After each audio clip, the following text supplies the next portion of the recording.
This was a talk about courage.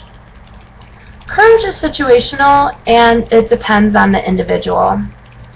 Courage can be defined as the state of overcoming fear and standing up to danger.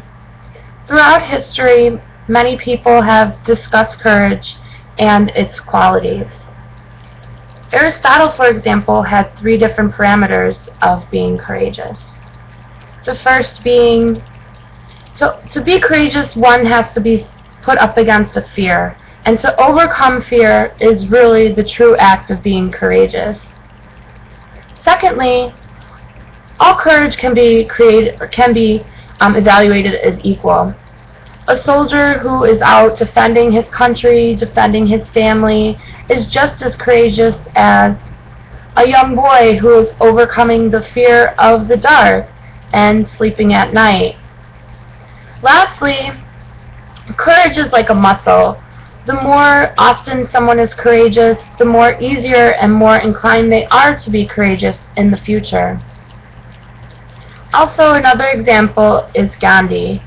He had discussed that he had a fear of authority, and in turn, that fear led him to motivate thousands of people to defend their home and defend their country and stand up for themselves and their rights.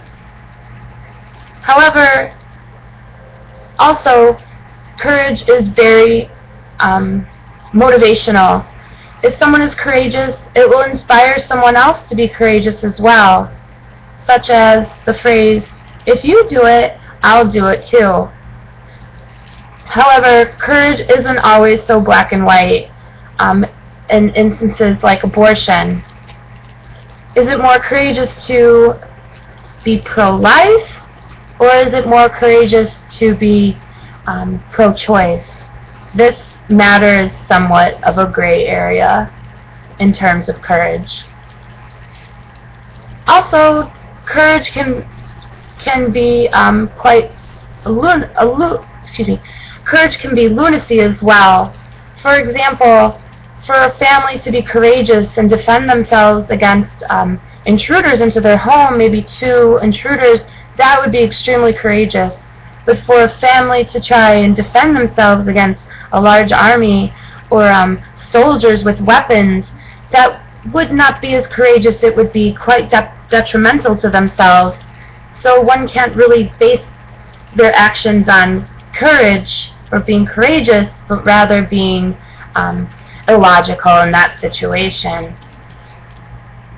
So courage ultimately is based on the individual. It's based on the situation. If someone has a fear, regardless of it being a small fear or a very large and important fear, being courageous and overcoming that fear is what having courage is all about.